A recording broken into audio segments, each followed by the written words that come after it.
Klaus, thank you very much. Thanks for inviting me. Klaus said it's about time you showed up. Proud to be here.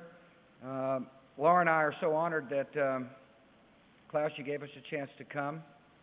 I do want to thank President Mubarak and Mrs. Mubarak for their wonderful hospitality. I want to thank the members of Congress who are here. I appreciate the heads of state who have joined us. I thank the foreign ministers who are here, including my own, Secretary of State Condoleezza Rice, and I want to thank the members of the Diplomatic Corps. Laura and I are delighted to be in Egypt, and we bring the warm wishes of the American people. We're proud of our long friendship with your citizens. We respect your remarkable history, and we're humbled to walk in the ancient land of pharaohs, where a great civilization took root and wrote some of the first chapters in the epic story of humanity. America's a much younger nation, but we made our mark by advancing ideals as old as the pyramids. Those ideals of liberty and justice have sparked a revolution across much of the world. This hopeful movement made its way to places where dictators once reigned and peaceful democracies seemed unimaginable.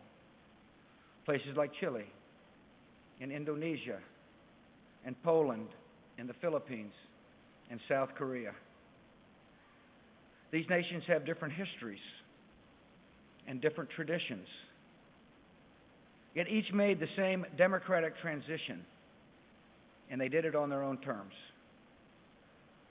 In these countries, millions every year are rising from poverty. Women are realizing overdue opportunities, and people of faith are finding the blessing of worshiping God in peace. All these changes took place in the second half of the 20th century. I strongly believe that if leaders like those of you in this room act with vision and resolve, the first half of the 21st century can be the time when similar advances reach the Middle East. This region is home to energetic people, a powerful spirit of enterprise, and tremendous resources.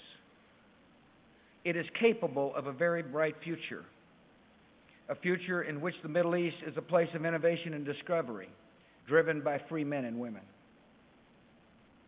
In recent years, we've seen hopeful beginnings toward this vision. Turkey, a nation with a majority Muslim population, is a prosperous modern democracy. Afghanistan, under the leadership of President Karzai, is overcoming the Taliban and building a free society. Iraq, under the leadership of Prime Minister Maliki, is establishing a multi-ethnic democracy.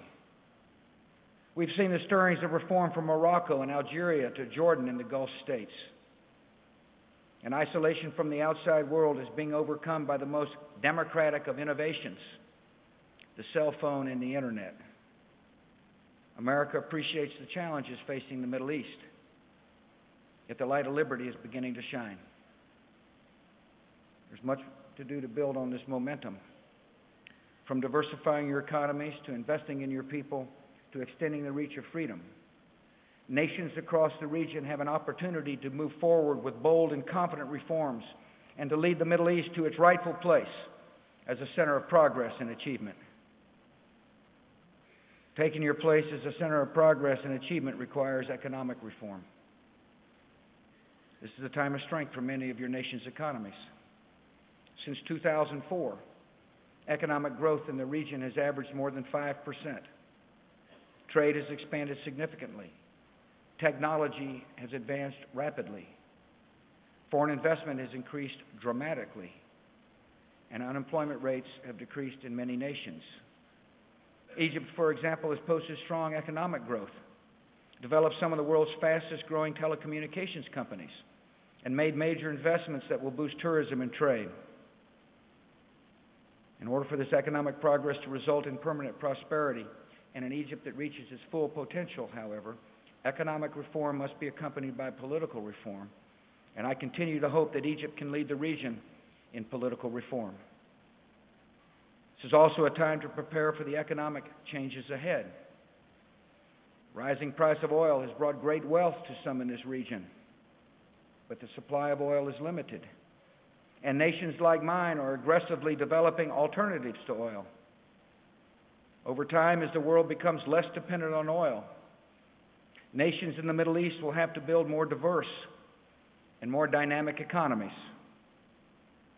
Your greatest asset in this quest is the entrepreneurial spirit of your people. The best way to take advantage of that spirit is to make reforms that unleash individual creativity and innovation.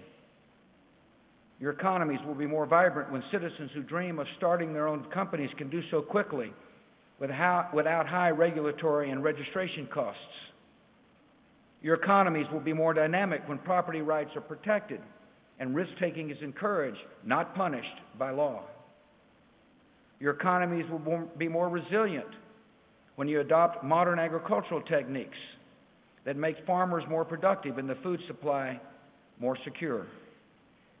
And your economies will have greater long-term prosperity when taxes are low and all your citizens know that their innovation and hard work will be rewarded.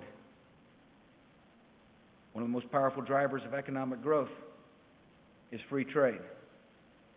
So nations in this region would benefit greatly from breaking down barriers to trade with each other. And America will continue working to open up trade at every level. In recent years, the United States has completed free trade agreements with Jordan, Oman, Morocco, and Bahrain. America will continue to negotiate bilateral free trade agreements in the region. We strongly supported Saudi Arabia's accession to the World Trade Organization, and we will continue to support nations making the reforms necessary to join the institutions of a global economy. And to break down trade barriers and ignite economic growth around the world, we will work tirelessly for a successful outcome to the Doha round this year. As we seek to open up new markets abroad, America will keep our markets open at home. There are voices in my country that urge America to adopt measures that would isolate us from the global economy. I firmly reject these calls for protectionism. We will continue to welcome foreign investment and trade, and the United States of America will stay open for business. Taking your place as a center of progress and achievement requires investing in your people. Some analysts believe the Middle East and North Africa will need to create up to 100 million new jobs over the next 10 to 15 years just to keep up with population growth. The key to realizing this goal is an educated workforce. This starts early on with primary schools that teach basic skills such as reading and math, rather than indoctrinating children with ideologies of hatred. An educated workforce also requires good high schools and universities where students are exposed to a variety of ideas, learn to think for themselves, and develop the capacity to innovate. Not long ago, the region marked a hopeful milestone in higher education. In our meeting yesterday, President Karzai told me he recently handed out diplomas to university graduates, including 300 degrees in medicine and 100 degrees in engineering, and a lot of degrees to lawyers. And many of the recipients were women.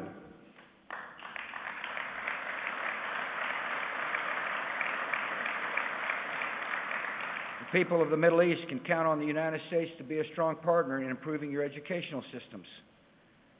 We're sponsoring training programs for teachers and administrators in nations like Jordan and Morocco and Lebanon. We sponsored English language programs where students can go for intensive language instruction. We've translated more than 80 children's books into Arabic. We've developed new online curricula for students from kindergarten through high school. It's also in America's interest to continue welcoming aspiring young adults from this region for higher education to the United States. There were understandable concerns about student visas after 9/11. My administration has worked hard to improve the visa process, and I'm pleased to report that we're issuing a growing number of student visas to young people from the Middle East. And that's the way it should be. And we'll continue to work to expand educational exchanges because we benefit from the contribution of foreign students who study in America, because we're proud to train the world's leaders of tomorrow, and because we know there is no better antidote to the propaganda of our enemies than firsthand experience with life in the United States of America. Building powerful economies also requires expanding the role of women in society. This is a matter of morality and of basic math. No nation that cuts off half its population from opportunities will be as productive or prosperous as it could be. Women are a formidable force, as I've seen in my own family.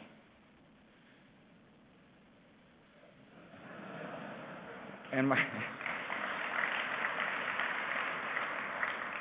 my own administration.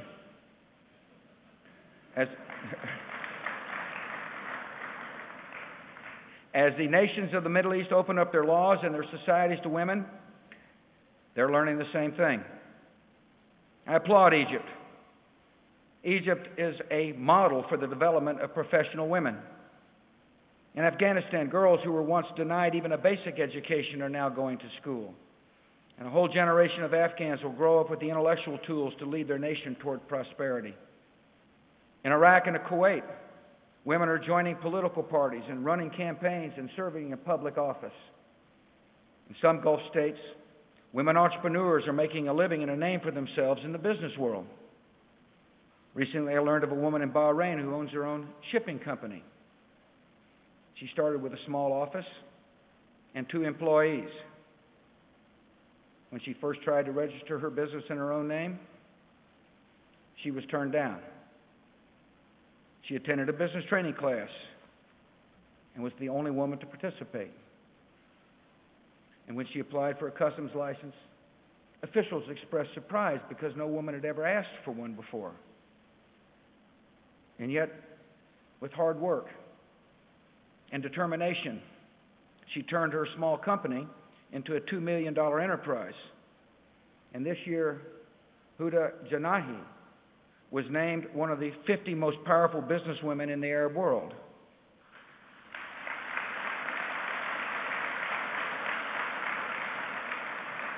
Huda is an inspiring example for the whole region. And America's message to other women in the Middle East is this: you have a great deal to contribute. You should have a strong voice in leading your countries. And my nation looks to the day when you have the rights and privileges you deserve. Taking your place as a center of progress and achievement requires extending the reach of freedom. Expanding freedom is vital to turning temporary wealth into lasting prosperity. Free societies stimulate competition in the marketplace. Free societies give people access to information they need to make informed and responsible decisions. And free societies give citizens the rule of law, which exposes corruption and builds confidence in the future. Freedom is also the basis for a democratic system of government, which is the only fair and just ordering of society, and the only way to guarantee the God-given rights of all people. Democracies do not take the same shape. They develop at different speeds and in different ways, and they reflect the unique cultures and traditions of their people. There are skeptics about democracy in this part of the world. I understand that. But as more people in the Middle East gain firsthand experience from freedom, many of the arguments against democracy are being discredited. For example, some say that democracy is a Western value that America seeks to impose on unwilling citizens. This is a condescending form of moral relativism. The truth is that freedom is a universal right, the Almighty's gift to every man, woman, and child on the face of the earth. And as we've seen time and time again, when people are allowed to make a choice between freedom and the alternative, they choose freedom. In Afghanistan, 8 million people defied the terrorist threats to vote for a democratic president. In Iraq, 12 million people waved ink-stained fingers to celebrate the first democratic election in decades. And in a recent survey of the Muslim world, there was overwhelming support for one of the central tenets of democracy, freedom of speech. 99% in Lebanon, 94% here in Egypt, and 92% in Iran. There are people who claim that democracy is incompatible with Islam. But the truth is that democracies, by definition, make a place for people of religious belief. America is one of the world's leading democracies, and we're also one of the most religious nations in the world. More than 3/4 of our citizens believe in a higher power. Millions worship every week and pray every day. And they do so without fear of reprisal from the state. In our democracy, we would never punish a person for owning a Koran. We would never issue a death sentence to someone for converting to Islam. Democracy does not threaten Islam or any religion. Democracy is the only system of government that guarantees their protection. Some say any state that holds an election is a democracy. But true democracy requires vigorous political parties allowed to engage in free and lively debate. True democracy requires the establishment of civic institutions that ensure an election's legitimacy and hold leaders accountable. And true democracy requires competitive elections in which opposition candidates are allowed to campaign without fear or intimidation. Too often in the Middle East, politics has consisted of one leader in power and the opposition in jail. America is deeply concerned about the plight of political prisoners in this region, as well as democratic activists who are intimidated or repressed, newspapers and civil society organizations that are shut down, and dissidents whose voices are stifled. The time has come for nations across the Middle East to abandon these practices and treat their people with dignity and the respect they deserve. I call on all nations to release their prisoners of conscience, open up their political debate, and trust their people to chart their future.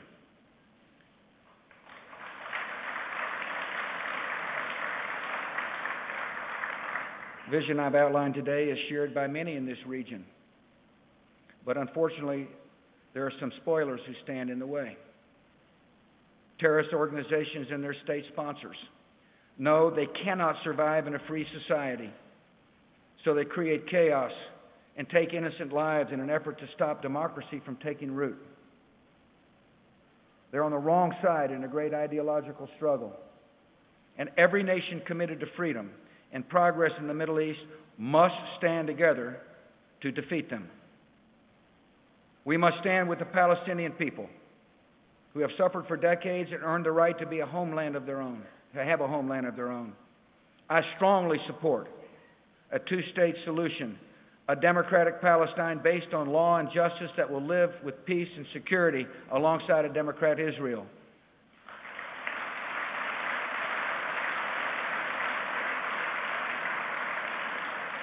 I believe that the Palestinian people will build a thriving democracy in which entrepreneurs pursue their dreams and families own their homes in lively communities and young people grow up with hope in the future. Last year in Annapolis, we made a hopeful beginning toward a peace negotiation that will outline what this nation of Palestine will look like. A contiguous state where Palestinians live in prosperity and dignity. A peace agreement is in the Palestinians' interests. It is in Israel's interests. It is in Arab states' interests, and it is in the world's interests. And I firmly believe that with leadership and courage, we can reach that peace agreement this year.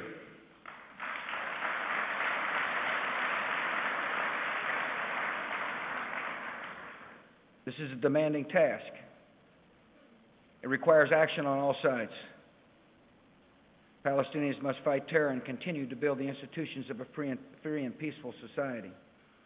Israel must make tough sacrifices for peace and ease the restrictions on the Palestinians. Arab states, especially oil-rich nations, must seize this opportunity to invest aggressively in the Palestinian people and to move past their old resentments against Israel. And all nations in the region must stand together in confronting Hamas, which is attempting to undermine efforts at peace with acts of terror and violence. We must stand with the people of Lebanon in the struggle to build a sovereign and independent democracy. This means opposing Hezbollah terrorists funded by Iran, who recently revealed their true intentions by taking up arms against the Lebanese people. It's now clearer than ever that Hezbollah militias are the enemy of a free Lebanon. And all nations, especially neighbors in the region, have an interest to help the Lebanese people prevail. We must stand with the people of Iraq and Afghanistan and other nations in the region fighting against al-Qaeda and other extremists. Bin Laden and his followers have made clear that anyone who does not share their extremist ideology is fit for murder. That means every government in the Middle East is a target of al-Qaeda. And America is a target too. And together we will confront and we will defeat this threat to civilization. We must stand with the good and decent people of Iran and Syria, who deserve so much better than the life they have today. Every peaceful nation in the region has an interest in stopping these nations from supporting terrorism. And every peaceful nation in the region has an interest in opposing Iran's nuclear weapons ambitions. To allow the world's leading sponsor of terror to gain the world's deadliest weapon would be an unforgivable betrayal of future generations. For the sake of peace, the world must not allow Iran to have a nuclear weapon. Changes I've discussed today will not come easily. Change never does. But the reform movement in the Middle East has a powerful engine: demographics. 60% of the population is under 30 years old. Many of these young people surf the web, own cell phones, have satellite televisions. They have access to unprecedented amounts of information. They see what freedom has brought to millions of others and contrast that to what they have at home. Today I have a message for these young people. Some will tell you change is impossible, but history has a way of surprising us, and change can happen more quickly than we expect. In the past century, one concept has transcended borders, cultures, and languages. In Arabic, Hurriya. In English, freedom. Across the world, the call for freedom lives in our hearts, endures in our prayers, and joins humanity as one. I know these are trying times, but the future is in your hands, and freedom and peace are within your grasp. Just imagine what this region could look like in 60 years. Palestinian people will have the homeland they've long dreamed of and deserved. A democratic state that is governed by law, respects human rights, and rejects terror. Israel will be celebrating its 120th anniversary as one of the world's great democracies, a secure and flourishing homeland for the Jewish people. From Cairo, Riyadh, Baghdad to Beirut, people will live in free and independent societies where a desire for peace is reinforced by ties of diplomacy and tourism and trade. Iran and Syria will be peaceful nations where today's oppression is a distant memory and people are free to speak their minds and develop their talents.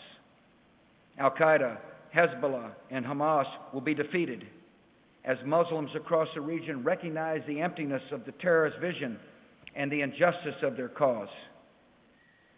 This vision is the same one I outlined in my address to the Israeli Knesset. Yet it's not a Jewish vision or a Muslim vision, not an American vision or an Arab vision. It is a universal vision based on the timeless principles of dignity and tolerance and justice, and it unites all who yearn for freedom and peace in this ancient land. Realizing this vision will not be easy. It will take time and sacrifice and resolve. Yet there is no doubt in my mind that you are up to the challenge. And with your ingenuity and your enterprise and your courage, this historic vision for the Middle East will be realized. May God be with you on this journey.